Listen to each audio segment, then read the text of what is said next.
Bonjour à toutes et à tous, bienvenue à ce nouveau Good Morning Market du jeudi 15 décembre 2022. Le plus dur est fait, hein, le plus dur est derrière nous. La Réserve fédérale américaine a fait part de sa décision et le FOMC a donc annoncé une hausse des taux de 50 points de base qui est en ligne avec les attentes du marché. Ce que l'on attendait principalement aussi, c'était, étant donné que cette hausse était pratiquement actée, on attendait les prévisions économiques et le fameux dot plot qui est euh, communiqué tous les trimestres. Alors ce fameux dot plot médian est passé de 4,6 à 5,1% pour 2023, de 3,9 à 4,1% en 2024 et de 2,9 à 3,1% en 2025. De plus, on notera que les prévisions de croissance du PIB pour 2023 ont été ramenées de 1,2% à 0,5%.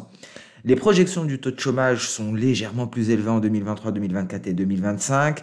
D'un autre côté, le PCE de corps, le PCE de base devrait chuter à 2,1% en 2025. Dans ce contexte, le président de la Réserve fédérale américaine, Jérôme Powell, a déclaré qu'aucune baisse des taux n'était prévue pour 2023, mais la Fed se rapproche d'un niveau de taux suffisamment restrictif. Alors de ce fait, la réunion a quand même été perçue comme quelque peu hawkish, malgré le ralentissement de la hausse des taux qui était largement attendu par les opérateurs. Alors à Wall Street, on a donc effacé les hausses journalières après la décision de la Réserve fédérale américaine. Les déclins se sont accélérés pendant la conférence de presse de Jérôme Powell. Le S&P 500 a chuté, il s'est échangé aux alentours du seuil psychologique à 4000 points. On est au-dessus à l'heure actuelle, on est à 4020 points pour le S&P 500, car une partie des baisses a été effacée à la fin de la conférence de presse. Sur le vieux continent à présent, les indices boursiers ont terminé en baisse hier avec un DAX qui s'est replié de 0,26%, le CAC 40 a cédé 0,2%. Et donc aujourd'hui, c'est au tour de la Banque Centrale Européenne, mais aussi de la Banque d'Angleterre, la BOE, de faire part de leur décision de politique monétaire. Le premier rendez-vous sera à 13h, le second à 14h15. Donc le ballet des banquiers centraux se poursuit aujourd'hui. D'ailleurs, certains médias affirment que les projections de la Banque Centrale Européenne d'aujourd'hui ne montreront pas que l'inflation de la zone euro reviendra à l'objectif d'ici 2025. Donc à suivre encore une fois, ces projections économiques seront très largement attendues par les opérateurs. Sur le front des matières premières à présent, le rapport du DOE a montré une accumulation massive de 10,23 millions de barils dans les stocks hebdomadaires de pétrole américain, alors qu'on s'attendait à un retrait, donc à une baisse des stocks de 3,9 millions de barils. On notera également d'un autre côté, selon un rapport Bloomberg, le Canada prévoit de révoquer la dérogation qui exempte les turbines de gazoduc des sanctions russes. Alors un mot également sur Keystone, hein, ce fameux oléoduc qui relie le Canada aux États-Unis. Hein. Il y avait eu donc un problème technique. Les flux avaient été interrompus et TC Energy a déclaré avoir redémarré certaines sections du réseau Keystone, mais l'ensemble du système n'est pas encore pleinement opérationnel. Alors une petite parenthèse tout de même, hein, j'ai oublié d'aborder concernant la politique monétaire, concernant la Réserve fédérale américaine.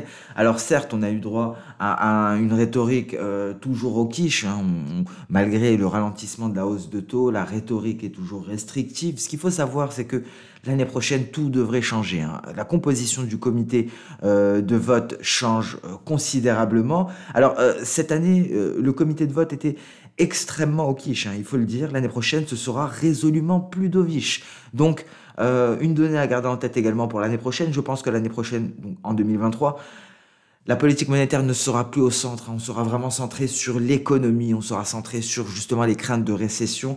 C'est peut-être la dernière fois qu'on accorde autant d'importance à la politique monétaire. La prochaine sera certainement la première réunion où on annoncera une réelle baisse des taux.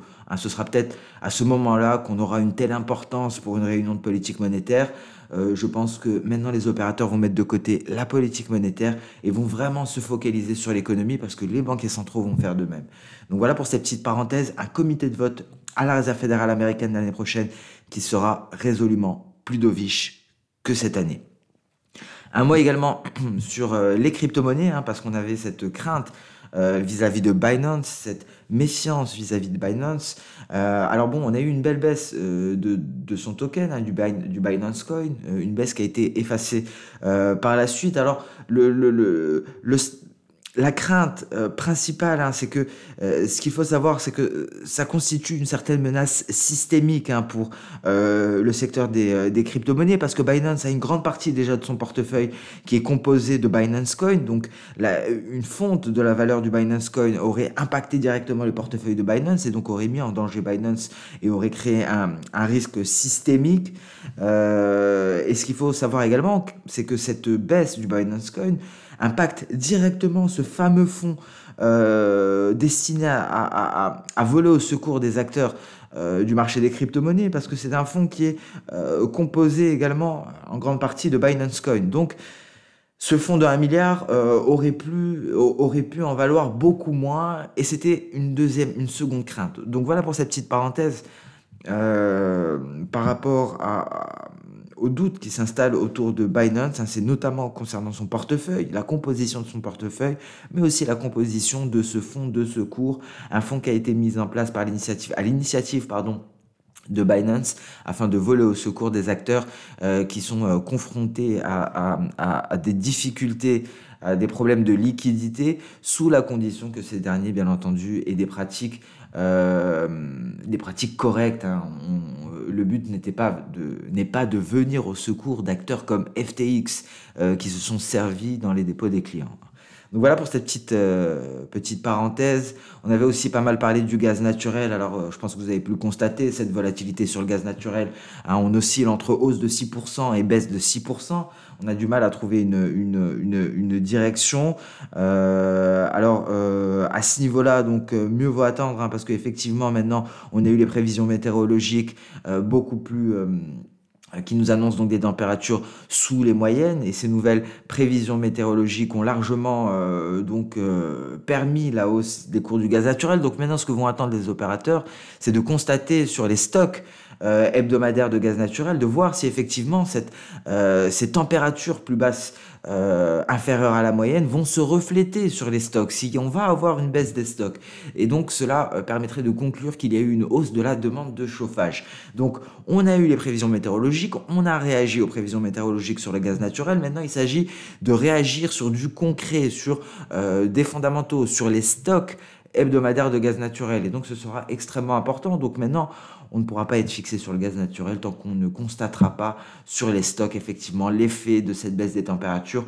On pourrait voir que cela n'a eu aucun effet, hein, et dans ce cas-là effectivement on va repartir sur le range que l'on a abordé, mais on en parlera d'un point de vue technique également. On avait parlé aussi du café, on s'était attardé sur le café parce que c'était assez impressionnant, cette hausse du café. Un café qui était pénalisé, des cours du café qui baissaient face à des fondamentaux, face à une offre présente, hein, des exportations largement présentes malgré des discussions concernant des limitations de l'offre de café. D'un autre côté, on a eu également une baisse de la demande, hein, à cause de l'inflation, baisse de la demande européenne, donc inflation, conflit en Ukraine. Ça contrastait avec cette explosion de la demande après les confinements et le Covid. Donc baisse de la demande à cause de l'inflation, ça venait peser également sur les cours du café, hein. L'Organisation internationale du café a d'ailleurs signalé que l'augmentation de la demande lors de cette décennie, sera extrêmement modérée. On aura une petite hausse de 1 à 2% par an, petite hausse de la demande de café, hein. C'est pas les prévisions que l'on avait au début 2020, lorsqu'il y avait donc cette propagation du Covid-19. Et donc aussi d'un autre côté, hein, parce qu'il faut le souligner, on a eu ce réal brésilien qui impacte énormément le cours du café. Le Brésil est un très gros producteur de café arabica, c'est celui que nous cotons chez XTB, et donc ce repli considérable du réal brésilien, et donc cette hausse de l'USD BRL pesait également sur les cours du café. Alors pourquoi on a eu cette baisse du réal brésilien? C'est à cause justement des inquiétudes politiques au Brésil, hein. On a eu des craintes persistantes concernant la gestion fiscale et budgétaire du nouveau gouvernement brésilien, et cela pourrait impacter l'économie brésilienne. C'est pour ça qu'on a eu un repli considérable du réal brésilien, et donc ces craintes sont en train de se dissiper quelque peu, et donc on assiste à une reprise du réal brésilien, et donc une baisse de l'USD BRL ce qui permet la hausse du café que l'on a pu constater. Le café est aux portes d'une ligne de coup, d'un double creux. On va le voir plus dans le détail. Donc voilà pour le contexte général de marché. On a aussi fait le point sur certaines matières premières que l'on avait abordées, qui sont très volatiles à l'heure actuelle. On va voir ça plus dans le détail d'un point de vue technique. Mais avant cela, nous allons nous intéresser aux indices boursiers.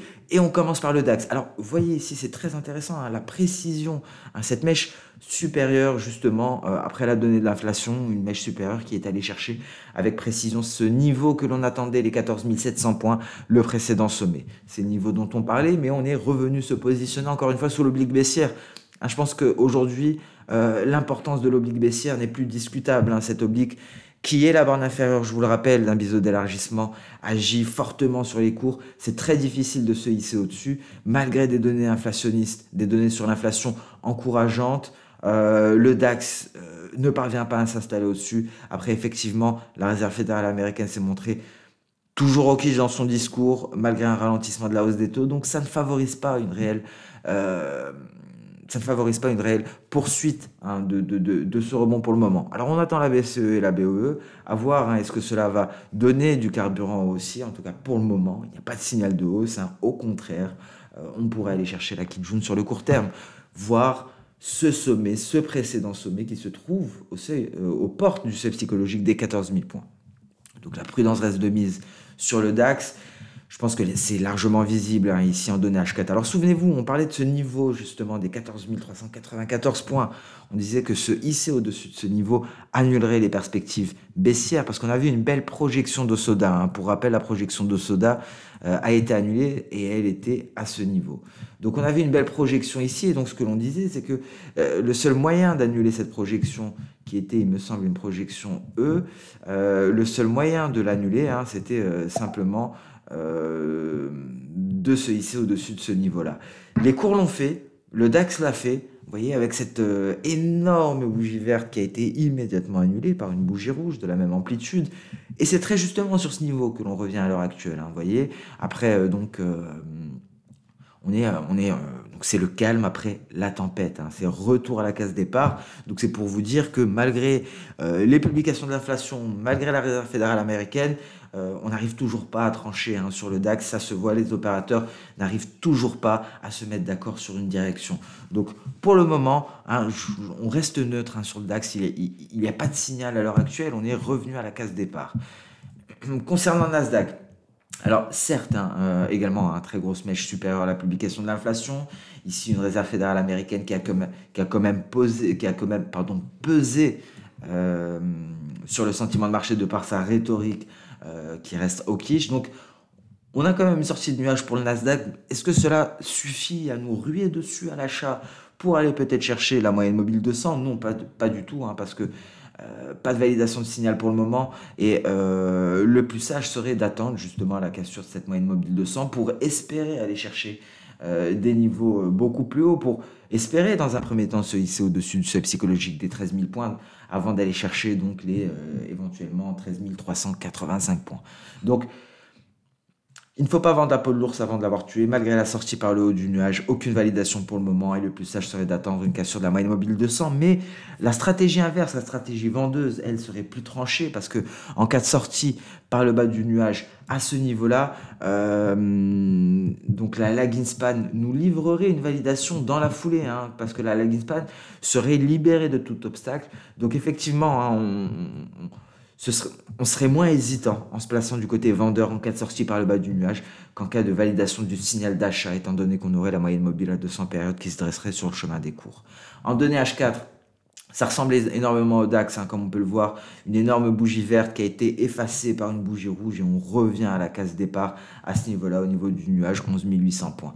S&P 500, retour à la case départ aussi, hein. La case départ c'était la moyenne mobile justement, énorme mèche supérieure, on revient sous les 4024 points, aujourd'hui on est encore sous les 4024, donc rien à ce niveau-là, on n'a pas concrétisé la cassure de cette moyenne mobile.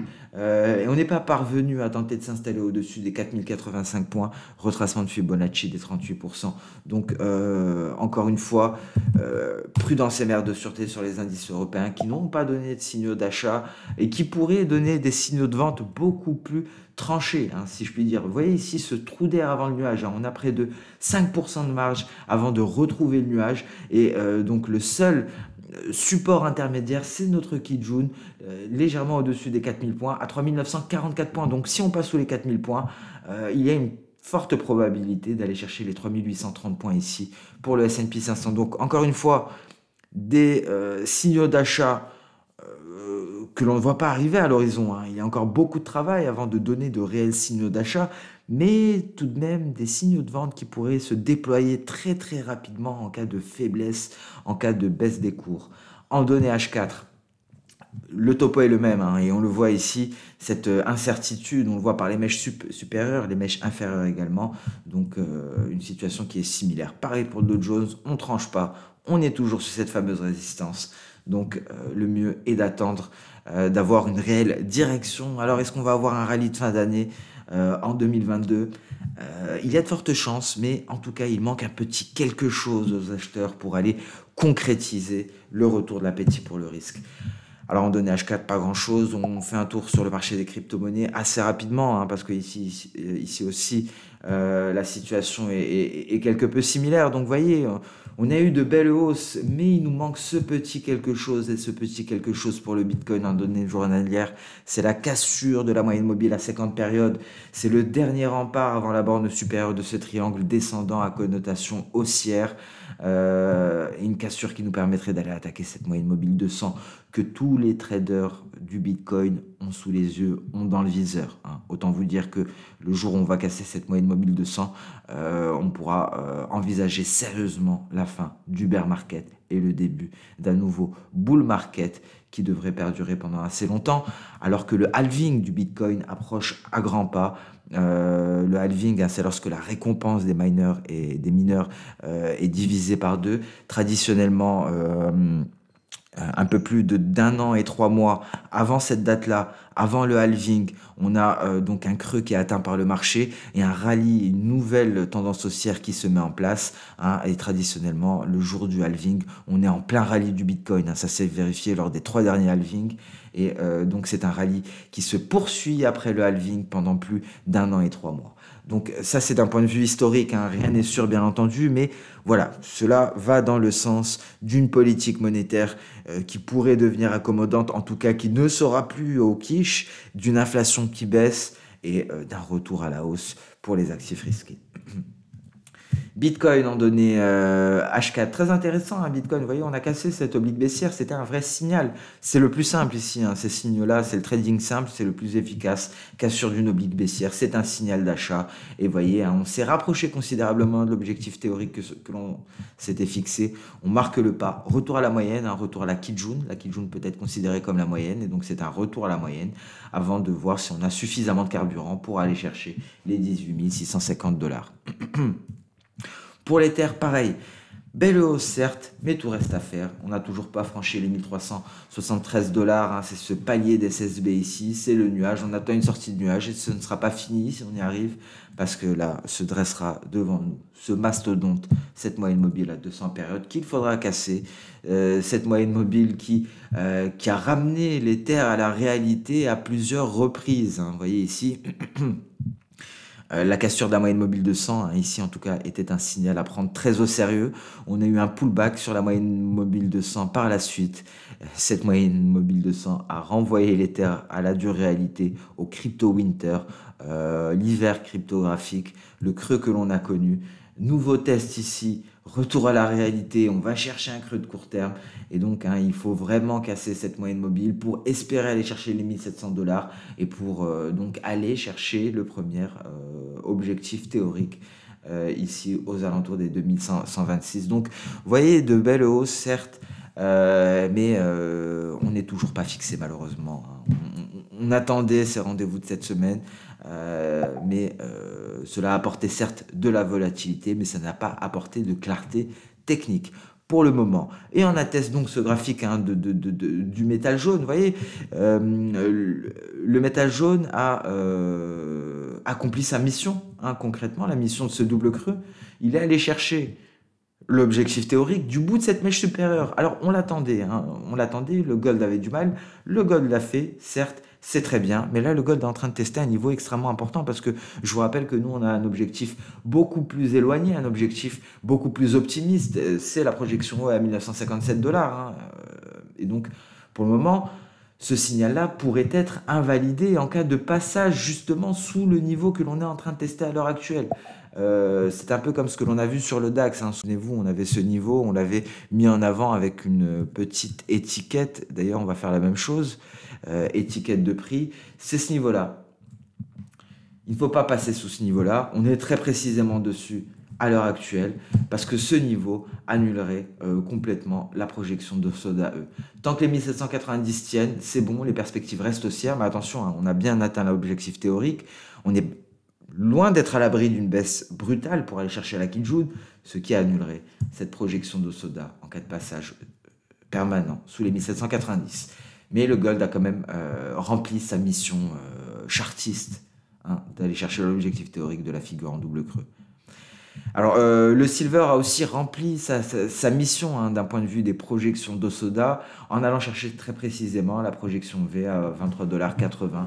On se replie au contact de cette dernière, donc on attend hein, pour voir si l'élan va se poursuivre et vous le savez très bien, tout dépendra du billet vert. Alors, sur les matières premières, alors le pétrole, hein, pas grand-chose pour le moment, là c'est la hausse qui l'emporte lors de ces dernières séances. On a quand même une progression du Covid en Chine, hein, donc prudence. Les cas de Covid explosent en Chine.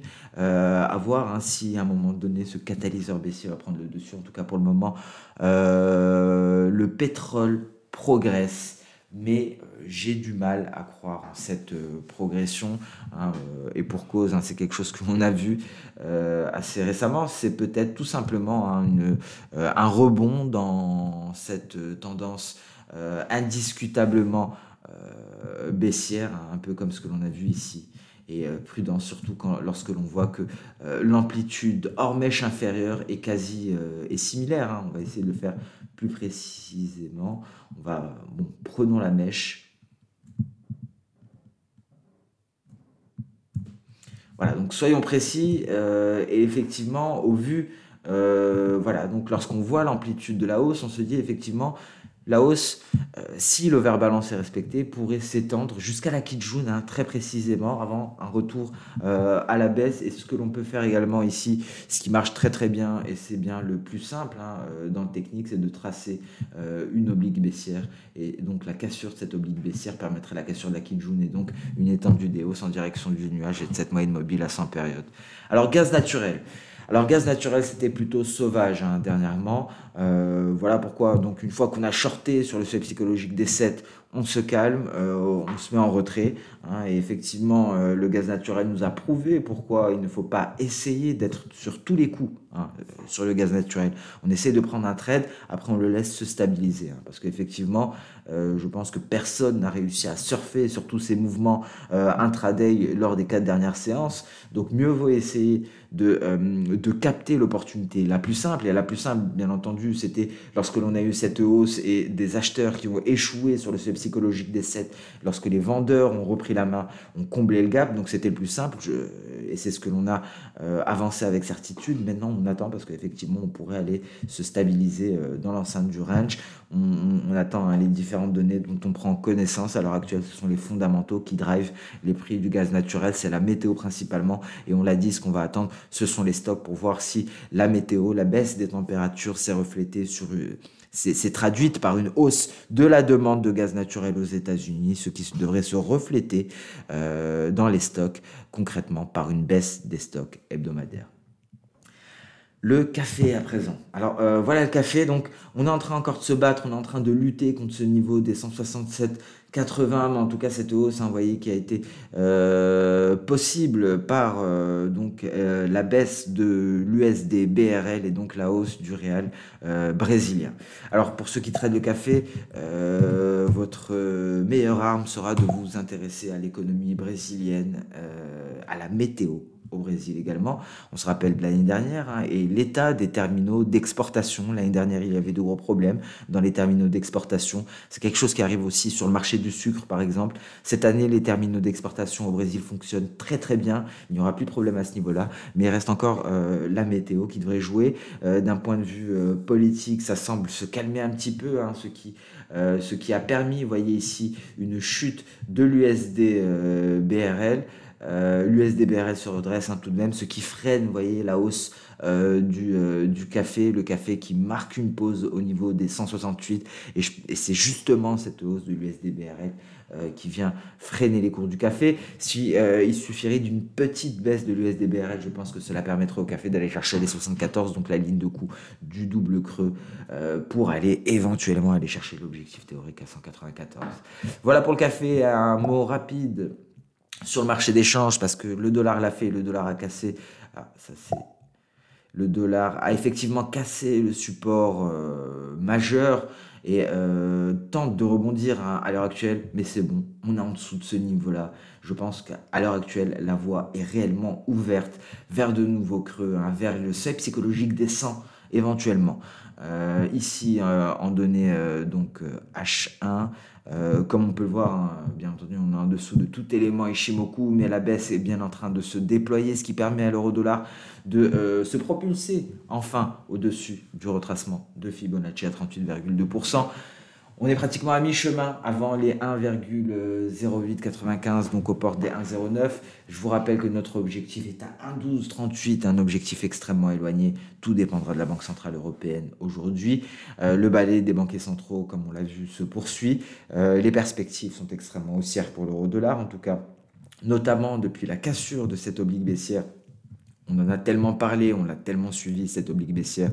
Cela fait depuis des mois, si ce n'est pas depuis plus d'un an qu'on l'a suivi, cette oblique baissière. Elle a enfin été cassée, le nuage a été franchi. Je vous rappelle que le nuage est aux alentours de l'oblique baissière. On va ajouter Ishimoku, ce sera plus simple, au lieu d'imaginer ce nuage. Donc le nuage accompagnait l'oblique baissière. Donc signal d'achat Ishimoku, cassure de l'oblique baissière, signal d'Osoda. Tous les voyants sont dans le vert. Il ne reste que Christine Lagarde, il ne reste que la Banque Centrale Européenne. Et sur ce, on met un terme à ce nouveau Good Morning Market. Prochain rendez-vous capital, c'est d'abord la BOE avant la BCE pour une séance qui s'annonce extrêmement volatile. Dernière séance d'importance de l'année. Et donc, cette semaine, comme on peut le voir, devrait driver les marchés lors des prochaines semaines. Merci à toutes et à tous pour votre fidélité. Je vous souhaite une très bonne séance de trading, une excellente journée, et je vous donne rendez-vous à demain pour le prochain Good Morning Market. Au revoir.